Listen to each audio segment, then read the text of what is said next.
आप पर राज एक बार फिर से जंतर मंतर पे आ चुका हूँ एक नए मुद्दे के साथ। और मुद्दा जिस तरह से देखा जा रहा है, क्योंकि 20 तारीख से संसद का सत्र शुरू होने वाला है, तो इसको देखकर गतिविधियां भी काफी तेज हो गई है। हमारे लेफ्ट साइड में अगर देखना चाहते हैं तो कॉकरोच का लगातार प्रदर्शन चल रहा है और ये लगभग 20-21 दिन का प्रदर्शन हो चुका है। आज 14वां आमरण अनशन का दिन है, जिसके कारण कई गतिविधियां जो है जंतर मंतर पर नहीं देखी जा रही है, क्योंकि बहुत सारी जो है ऐसी मूलभूत सुविधाएं होती है वो दे पाने में यहाँ की प्रशासन व्यवस्था जो है काफी जद्दोजहद कर रही है कि अगला आंदोलन अगर होगा तो उसके लिए किस तरह से लॉ एंड ऑर्डर मेंटेन किया जाएगा और कैसे कैसे कैसे ये सारे ताने बाने एक जगह एक समूह में लाकर रखा जाएगा। आज जिस तरह का मुद्दा मेरे सामने आ रहा है, ये पंजाब नेशनल बैंक की उन कर्मचारियों का है जो बैंक में साफ सफाई का कार्य करते हैं।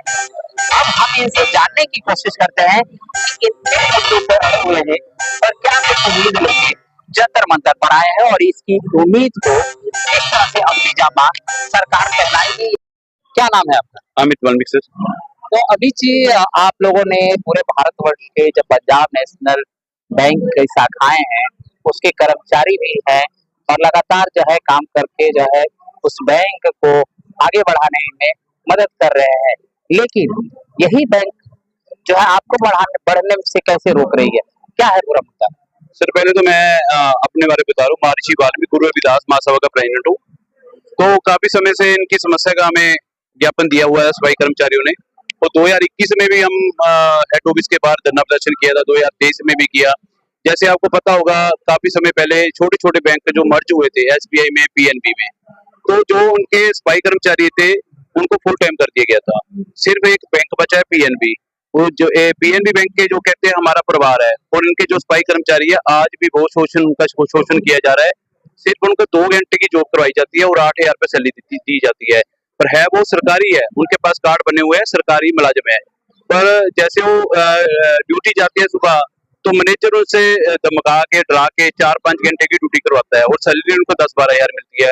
और जो काम उनका है सफाई का फर्श का है, नीचे फर्श पे झाड़ू मारा और पोछा मारा और घर को जा सकते हैं। पर मैनेजर क्या करवाता है उनसे गिलास पानी बर्तन सारा काम, फाइलें फूलों का काम सारा करवाया जाता है और 2 बजे इनको छोड़ा जाता है। जब कोई अपना शोषण अधिकारी अपनी आवाज उठाता है उसकी ट्रांसफर 25-30 किलोमीटर दूर कर दी जाती है। तो हमारा आज जंतर मंतर पर ताकि वो आवाज ना उठा सके और डरते रहे। तो ऐसे ही मुलाजिम है, 7,000 एम्प्लॉई है पूरे भारत का। तो कुछ साथी इसी डर के वजह से नहीं आए कि हमारी कोई बदली ना कर दे या हमें कोई नोट्स निकाल ना दे। तो जो लोग शोषण अब नहीं सह सकते थे वो लोग आज आ चुके हैं। कुछ साथियों ने तो आत्महत्या भी करी है। पिछले साल 3-4 लड़कों ने आत्महत्या भी कर ली तंग आकर। कौन से इलाकों में आत्महत्या? वो है सर, एक यूपी का मसला था सहारनपुर से, एक पंजाब का मसला था लुधियाना की साइड से। 2-3 मसले हमारे आए हैं। तो कुछ साथी अभी भी ऐसे है जो मरने वालों में ज्यादा वाल्मीकि थे? नहीं सर, हर एक जाति के है। अभी जो सफाई कर्मचारी का काम है हर एक जाति के लोग कर रहे हैं, जहाँ जनरल के लोग भी खड़े हुए हैं। तो ये सभी लोग परेशान है मैनेजमेंट से सर जी। तो क्या हल चाहते हैं सरकार तक, अपनी कौन सी बात पहुंचाना चाहते हैं हमारे सलाम भारत मीडिया की तरफ से? पहले तो बेनती है, आपका भी धन्यवाद है क्योंकि हमारी आवाज आपके माध्यम से मैनेजमेंट को पास पहुंचेगी। हम तो यही चाहती है जो पीएनबी की मैनेजमेंट है थोड़ा होश में आए, क्योंकि जो काफी समय से ये संघर्ष कर रहे साथी, इनको फुल टाइम जॉब दी जाए। और इनकी बहुत ही डिमांड नहीं है, एक ही डिमांड है, हमें फुल टाइम किया जाए और अच्छा वेतन दिया जाए जो अपने बच्चों की एजुकेशन का सुधार कर सके और अपने परिवार को अच्छी तरह हम चला सके। तो भारत के किस किस कोने से आपके पास आज लोग उपलब्ध हैं? क्योंकि जब मेरी आपसे पर्दे के पीछे बात हो रही थी, आपने कहा कि इससे बड़ी भीड़ कल भी देखी जाएगी। ऐसे सर प्रशासन है, जब बैंक के मैनेजमेंट पूरा जोर लगाया हुआ है कि कल का धरना ना हो। अभी पुलिस प्रशासन आया है मेरे पास है, वो यही धमकी दे रहे हैं कि कल को हम आपका प्रदर्शन नहीं होने देंगे। ऑलरेडी मैंने 10 दिन पहले एक मेल डाली थी पुलिस प्रशासन को कि हम 2 दिन 11-12 को जंतर मंतर पर धरना लगाएंगे। तो पुलिस प्रशासन ने सुबह भी हमें रोका, परेशान कर रहे हैं, बार बार परेशान कर रहे हैं, हमारे लोगों को परेशान कर रहे हैं, आपको पर्चा कर देंगे, आपको जेल के अंदर डाल देंगे। हम डरने वाले तो नहीं है। वैसे जो मुलाजिम है इनको डराया जा रहा है कि आप पर पर्चा हो गया कि आपकी सरकारी नौकरी जाती लगेगी। ऐसे डरा दिए जा रहे हैं और कल को ये धरना को मना कर रहे हैं कि कल को आपका हम धरना नहीं करने देंगे, आप पर लाठीचार्ज भी कर देंगे हम। ऐसी बना रहे हैं जी। देखिए किस तरह से मतलब कि माहौल बनाने की कोशिश की जा रही है कि अभी आंदोलन की शुरुआत ही हुई है और ये सरकारी प्रबंधन है पंजाब नेशनल बैंक। मैं उनको थोड़ा सा बताना चाहूंगा कि लगभग बहुत सारे बैंक थे जिनको एक बैंक के बैनर तले लाया गया, उसमें से एक ग्रुप एसबीआई की है और दूसरी ग्रुप पीएनबी की है और ये सताए हुए हैं पीएनबी के।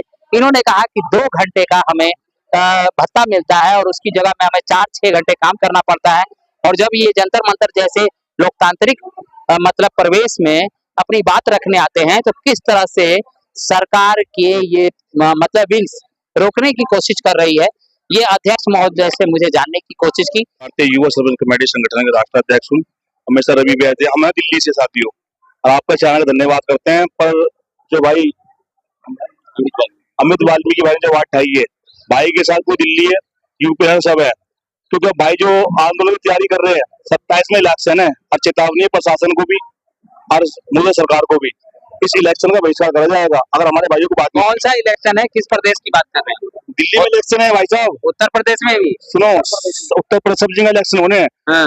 जब मोदी जी नारा लगाते हैं, सफाई सैनिक को सम्मान करते हैं, पैर धो के पीते हैं, बड़े बड़े एक्टरों को सम्मान देते हैं, तो ये बैंक के अधिकारियों की हिम्मत होगी कि इनके वेतन काटे, इन्हें 2 घंटे के लिए गुलाम बना के रखें। जब इन्हें ऑलरेडी सैलरी जो आ रही है गवर्नमेंट के थ्रू आ रही है, इनका पीएफ भी कट रहा है, सब कट रहा है, तो इन्हीं की सैलरी क्यों, मतलब कहीं ना कहीं जातिवादी करी जा रही है। इसके दोषी वो अधिकारी है और हम तो हम डिमांड ये करते हैं ऐसे अधिकारी सस्पेंड टर्मिनेट कर, तब पता लगे पेट की भूख क्या होती है, पेट की जगह आग क्या होती है। क्योंकि वेतन नहीं तो फीस नहीं, फीस है तो पढ़ाई नहीं देश का विकास नहीं। ये वाल्मीकि समाज ऐसे समाज के लोगों का विकास होना चाहते हैं। आज वाल्मीकि समाज का कोई प्रश्न ले आ रहा है, हर बड़े से बड़े नेता पहले वाल्मीकि मंदिर में जाता है मिठाई लेके कि मुझे वोट दो, पर अब उसकी मिठाई कटाई में आने वाली है क्योंकि वाल्मीकि समाज जागरूक हो चुका है। अगर हमारे भाइयों को इंसाफ नहीं मिला तो 2027 छोड़ो, अगले महीने से यहाँ पे आंदोलन स्टार्ट है। तमाम दिल्ली का सफाई सैनिक, हर एक वर्ग का आदमी वाल्मीकि समाज का इनके साथ तन से खड़ा है और सरकार को दिखा देंगे जब वाल्मीकि अपनी पे आएगा सरकार बैठ सकता है। पर मैं आपके चैनल से बताना चाहता हूँ क्योंकि कुछ जो मीडिया बिकी भी है वो हमारे वहां तक नहीं चाहती, पर आप जो आवाज आगे जा रही है आप धन्यवाद करता हूँ। हमने भाई को आश्वासन दिया है कि भाई जो आप लड़ाई लड़ रहे हो, आप निस्वार्थ लड़ रहे हो, आपके साथ है, सलाह नहीं साथ देंगे। बहुत महत्वपूर्ण बात कही इन्होंने, कहा कि सफाई सेनानी, जी हाँ, ये कोई एक जाति की बात नहीं है, ये एक वैसा ऐसा वर्ग है जो इस सफाई के चीजों को आगे बढ़ा रहा है। ये वर्ग है, जैसे दिल्ली जैसे बड़े महानगर की बात की जाए, चाहे मुंबई जैसे, और अभी विगत कुछ समय पहले भी कंडारे साहब और सुरेश राठी और संजय राठी जी के माध्यम से उपवर्गीकरण का भी एक मुद्दा उठा था जो इससे काफी नजदीक दिखाता है। तो कहीं ना कहीं सिस्टम में कमी तो है। बहरहाल आपको क्या लगता है, जो सिस्टम में कमी है उस पर कमेंट करके आप जरूर बताएं और इनका मनोबल बढ़ाएं। धन्यवाद।